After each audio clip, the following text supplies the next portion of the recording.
Donald Trump would probably hope that when you think about him and hockey, what you think of is his hour-long memorial to the men's Olympic hockey team at the State of the Union, which just went on and on and on and on. But I still remember when he insulted the other team, the women's team, totally needlessly, despite them also winning, being massive successes, doing great honor to America, and he felt like he needed to insult them. And now one of the players on that team, actually the captain, Hilary Knight, has responded to the comments that he made, saying, I thought it was sort of a distasteful joke, and unfortunately that is overshadowing a lot of the success of just women at the Olympics carrying for Team USA and having amazing gold medal feats. We're just focusing on celebrating the women in our room, the extraordinary efforts, and continue to celebrate 3 gold medals in program history, as well as the double gold for both men's and women's at the same time, and really not detract from that with a distasteful joke. And I totally understand that. I think that is right for her to want that. They did an amazing thing, and they should be just celebrated at the same level. But that's sort of the problem, is that we expect in our culture that they will not be celebrated at the same level. I mean, partially it's because they've been historically more successful, so it's less of a shock when they win. But that also is to their credit that they regularly win.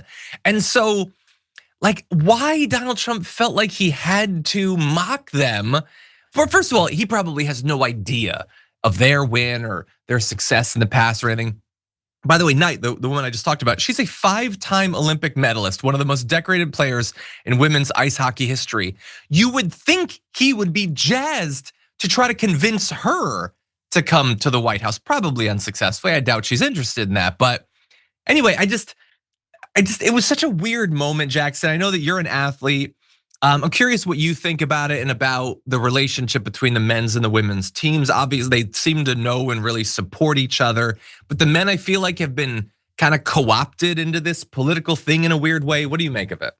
Well, of course he's going to criticize the women's team because he's a man, and gotta show more love to the men.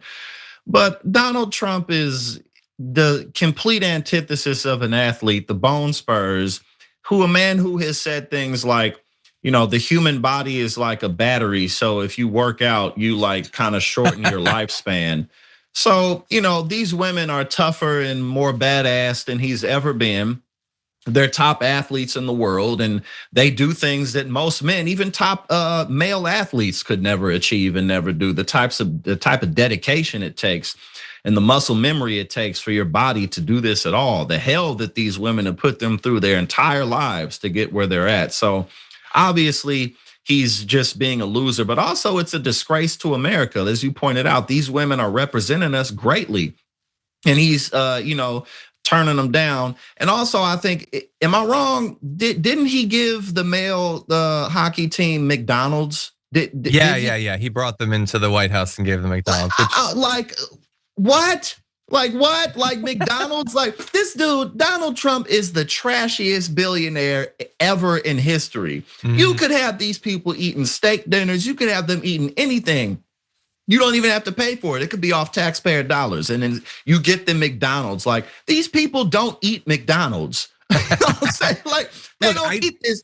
I don't know that. I mean, they're young men. They might. True. I like McDonald's, but true. Yeah, like you certainly have he's a dude who wants marble armrests, but feeds people McDonald's. Like choose a lane, buddy. What do you do? I don't know how the only thing that's kept him alive this long is his spite and narcissism. That's the only thing that keeps him going because, a diet. Can you imagine eating McDonald's like all the time? Like it would just destroy your digestive system. I can attest to the fact that it does. But also, let's bear in mind, it isn't that they just had McDonald's. That's one thing. They had McDonald's at the White House. McDonald's is not at the White House. They had old McDonald's that had to be brought to the White House. It wasn't even fresh. By the time it got there, it's all cold. I always joke about McDonald's like, we all eat it. It's in various times of the day. Sometimes it's a last resort, but the way McDonald's is trash is imagine if you went to a friend's house and they cooked for you and brought out like a McDonald's burger. You would be like, "What the hell is this?" Like really think about that. Like if you a home cooked meal. I don't know if I'm with you actually. Oh well, they brought out a Big Mac. Maybe. Like if someone and that was a home cooked meal, it would be like, how did this even come out to be? Sure, yeah. It would be strange, certainly. It would. If they could replicate the McChicken sauce, that might be pretty good. But anyway, yeah. But the fries though, the fries are undefeated. That's true. Of all the problems I have with Donald Trump, that's about number 5,000. But yeah, I'll just end by saying, like, I think considering how women, I think with good reason, hate his guts, and that the Republicans want to pretend to care about women's sports so that they can attack trans people or whatever, why don't you actually pretend? Like, bring them, pretend that you like women's hockey or whatever. I mean, you should just actually watch it. It reflects poorly on you that you don't like any of this. Like the fact that, I don't know, like I'm watching Unrivaled Basketball. It's a women's 3v3 league. It's freaking awesome. If you don't like, if you're one of these men who's like, oh, it's so sacred, women's sports, but you don't actually watch it, that reflects poorly on you that you're missing out on these amazing athletes and the amazing drama and seeing Chelsea Gray win the 1v1 tournament. Like that reflects poorly on you. If you don't like Io Sky and Rhea Ripley, like there's something wrong with you and Becky Lynch.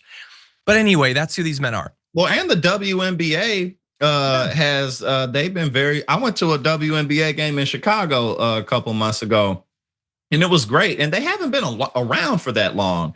Well, like 20 something years. I don't even think the WNBA's existed for 30 years. Yeah, something like that. So, for that short amount of time that they've been around, they've really been having very progressive success. And the games are great.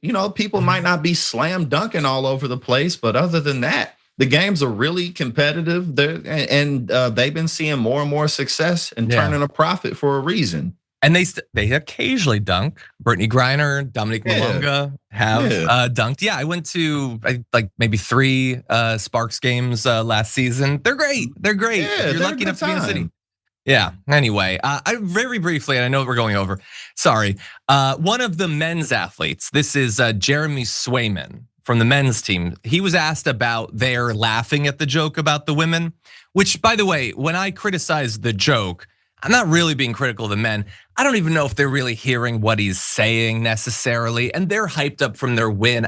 I don't blame them more than 1% as much as Donald Trump, but he did say, we should have reacted differently. We know that we are so excited for the women's team. We have so much respect for the women's team, and to share that gold medal with them is something that we're forever grateful for. Now that we're home, we get to share that together forever and see the incredible support that we have from the USA and sharing this incredible gold medal. So on the joke, it's not up to me to say they're innocent, but I think they're pretty innocent. I do think going to the White House and partying with Kash Patel and doing the stunt at the State of the Union, I think that reflects poorly on them. I'm not saying they necessarily are MAGA. A lot of them probably don't care about politics, but also for the people who are really affected by politics, you being completely apathetic about it also doesn't necessarily look that good. But anyway, those are just my thoughts.